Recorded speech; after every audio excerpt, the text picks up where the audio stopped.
Alright guys, it is an average Thursday night for me. I am outside training after getting everyone to bed. What else do you do on a Thursday night if it's an off day?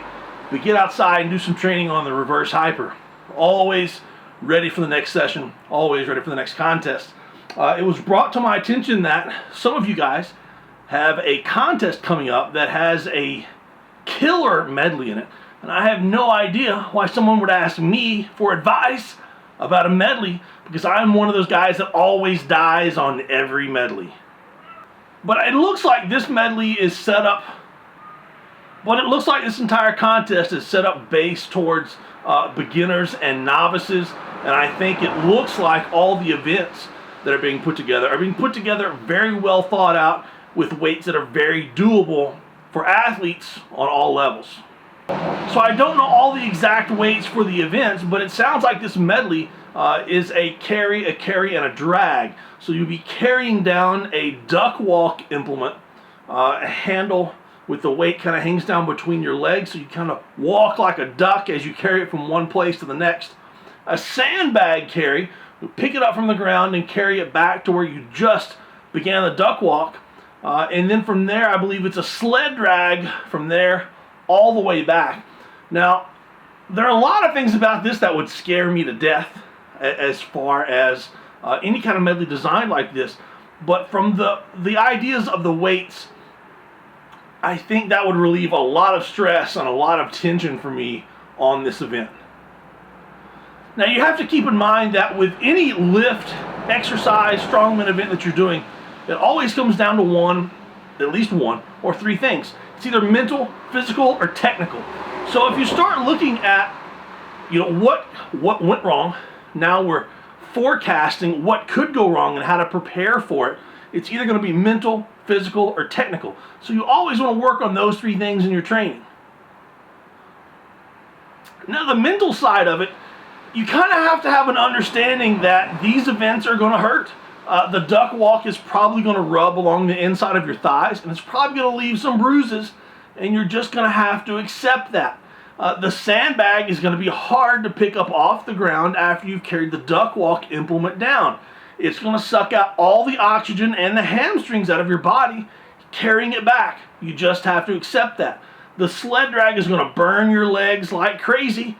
You have to know that it's going to make you want to feel like you're going to die, and you just have to accept that. So the mental side of it is just knowing that this is going to be hard, but I'm going to do it anyway.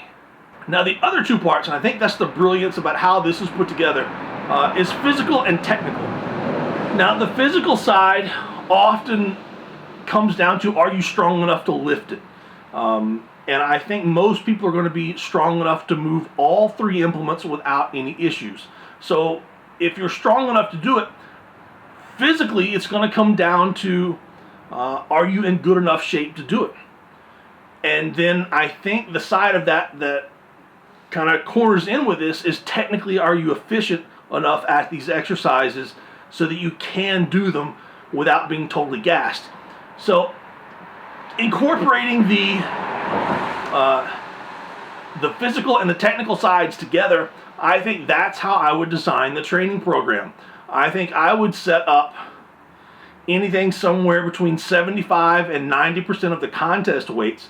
Very rarely would I go over that, except maybe once I might feel good doing a contest run leading up to the contest. But I would stick with somewhere in the 75 to 85% range on all three implements.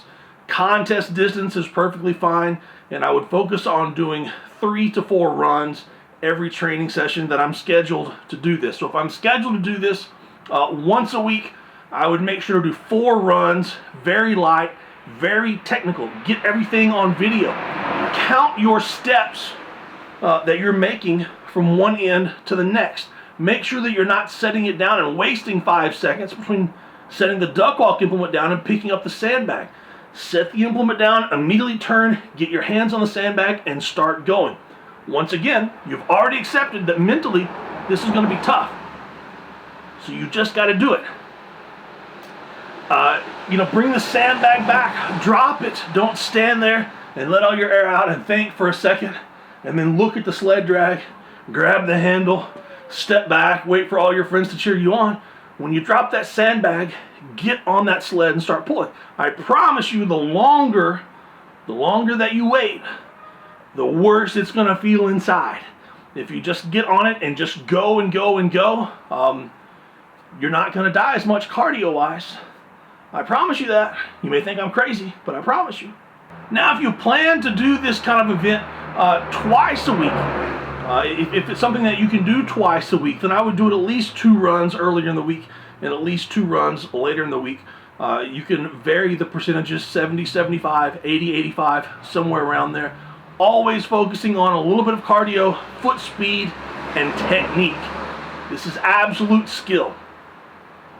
Now, if you're realizing that you do need just a little bit more strength, that your cardio isn't quite ready to complete all of this in one run, and technically you need a little bit more time to think about what you're doing before you just reach down to grab the implement and go, what I will do is, if I'm preparing for a contest with some kind of medley like this, I will have one day where it's a 85 to 90% contest run, and the other day will be somewhere around 65 to 70%.